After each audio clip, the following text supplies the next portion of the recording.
Mas eu acho que, acima de tudo, o advogado que terceiriza uma responsabilidade tão grande que é a construção da sua reputação, da sua carreira, ele está usando subterfúgio de vitimização. E eu ouço muito a frase que o mercado jurídico está saturado. Os dados, de fato, são alarmantes, né, Jean? Cara, são 1,3 milhões, acho que 1,5 milhões de advogados cadastrados na OAB, a cada 190 habitantes é um advogado, se está no canto da sua casa não sai água, sai advogado.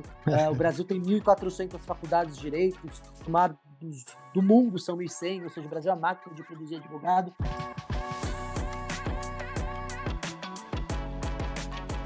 Até fazendo um gancho aí com nosso querido amigo aí, Nelson Williams, né? E outras grandes marcas aí que já passaram por você, né? Muitos advogados, assim, acabam jogando muita pedra, né? Nessas grandes marcas, né? E você, Bruno, que acompanha os bastidores do marketing, né? Dessas grandes advocacias, né? Você mergulha e vê o iceberg de forma completa, né? Você tem essa impressão que os outros advogados, eles criticam tanto justamente por não conhecer, por não entender a complexidade por trás das estratégias dessas grandes marcas? Eu acho que, de fato, a gente também tem que pontuar que a gente tem um código de ética, traduz a partir do artigo 39, né, as restrições da publicidade, provimento aí não tão recém aprovado, que de forma muito tímida tentou trazer algumas mudanças e pacificou alguns entendimentos, como o Meta, como o próprio Edwards, mas eu acho que, acima de tudo, o advogado que terceiriza uma responsabilidade tão grande que é a construção da sua reputação, da sua carreira, ele está usando subterfúgio de vitimização. E eu ouço muito a frase que o mercado jurídico está saturado. Os dados, de fato, são alarmantes, né, Jean? Cara, são 1,3 milhões, acho que 1,5 milhões de advogados cadastrados na OAB, a cada 190 habitantes é um advogado, se está no canto da sua casa não sai água, sai advogado.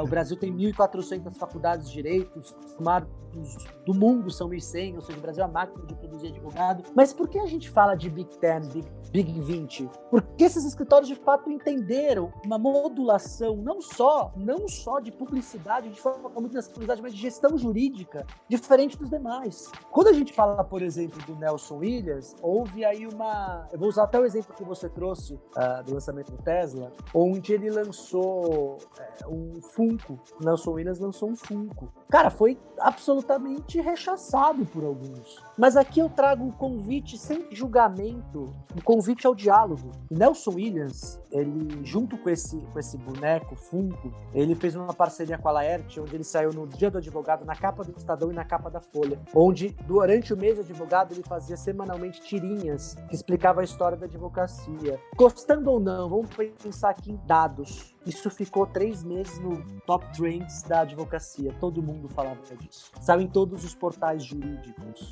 E do ponto de vista do Código de Ética, o Código de Ética fala que toda publicidade e divulgação jurídica deve ter um caráter informativo, educativo, instrutivo, analítico, coibindo assim o caráter mercantil. As tirinhas boneco, por mais que eles tivessem uma abordagem reverente, eles não poderiam ser traduzidos como uma forma convidativa, lúdica, ao caráter informativo. Quantas pessoas sabem a história da advocacia? A gente hoje vê a advocacia e assuntos relacionados à advocacia, como a TV Senado, Rádio Justiça, como algo chato, porque nos foi passado como algo chato. Mas verdade seja dita, a gente tinha que ter direito constitucional, direito do consumidor desde o ensino fundamental. Porque todos nós, independente de sermos advogados ou não, nós temos no nosso dia a dia relações, litígios, onde muitas vezes a gente não tem munição suficiente que a gente não estudou. Então, de certa forma, em vez da gente jogar pedra, será que essa iniciativa do advogado Nelson Williams não é um convite para, de uma forma lúdica, democrática, convidar as pessoas para entenderem do universo jurídico, serem menos leigas no assunto e atentarem-se aos seus direitos para elas serem melhores cidadãos, entendendo os seus direitos e também compreendendo os seus deveres por intermédio de um advogado que tem a capacidade postulatória para introduzir isso? Eu acho que atitudes assim já deviam ser prestigiadas, porque é um formato de humanização. Enac Escudeiro, professor espanhol de comunicação, ele fala: quanto mais digitalizado nós somos, mais humanos nós devemos ser. Então, de certa maneira, eu acho que é um convite à reflexão a partir do momento que o advogado, que ele tinha plena consciência antes do lançamento eu participei disso, ele seria rechaçado. Inclusive, do ponto de vista jurídico, as notificações que lhe foram feitas pelo Tribunal de Ética, todas arquivadas, porque eles não conseguiram levantar um ponto que trouxesse esse caráter mercantil, esse caráter comercial. Foi sentenciado que era caráter informativo, de uma forma diferente, de maneira informativa. Pode gostar ou não gostar, mas trazendo esse caso, o advogado ficou 3 meses em todos os veículos jurídicos, era o assunto da mídia, grupos de WhatsApp. E gostando ou não gostando, é o maior escritório da América Latina. E o maior escritório da América Latina, com 500 mil de processos ativos, mais de 60 mil clientes entre pessoas físicas e jurídicas, presente nas principais unidades do Brasil inteiro e fora do Brasil, ele precisa se posicionar como líder, ele precisa ser disruptivo. E Sim. Mais uma vez, o universo jurídico, marketing jurídico, não traz mais espaço para uma linguagem enfadonha, uma linguagem onde o meu interlocutor não me entende, não traz mais espaço para aquele advogado que não tem uma voz digital. Eu concordo quando me falam publicidade, o marketing jurídico, o melhor marketing jurídico, eu converso com um tio meu, advogado há 65 anos, ele só achou absurdo, que o Nelson Williams ele achou absurdo, mas ele fala, a melhor publicidade jurídica é o boca a boca. Eu falo, eu concordo,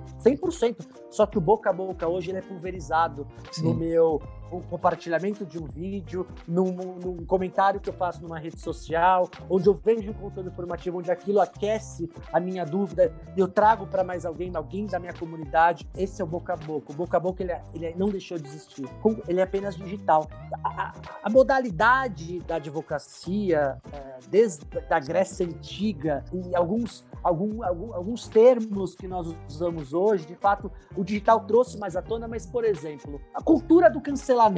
Os advogados hoje morrem de medo de serem cancelados, tem até o perfil do Instagram, escritórios expostos, os advogados ficam todo dia olhando aquilo. A cultura do cancelamento é algo relativamente novo, não é? Sim. Não é. Ela não é nova. Ela existe, se você eu não estou falando aqui com alicerce religioso, mas alicerce histórico. Se a gente observar a Bíblia tem uma parte que fala do Vale dos Leprosos. O que era o Vale dos Leprosos? Pessoas que tinham hanseníase, que elas usavam vestes rasgadas para mostrar para as cidades que as pessoas saudáveis precisavam ficar afastadas delas, porque não sabia que o nome era hanseníase, da lepra, de lepra. E as pessoas, quando viam as pessoas com vestes rasgadas, jogavam pedras e falavam, sai daqui, leproso, volta para onde você veio, eu quero o Vale dos Leprosos. A gente não pode falar que o Vale dos Leprosos, de mais de 2.000 anos atrás, já não era um indício da cultura do cancelamento, que obviamente hoje tem uma outra proporção muito mais pulverizada. Então, de certa maneira, não é que as coisas mudaram, o jogo é o mesmo.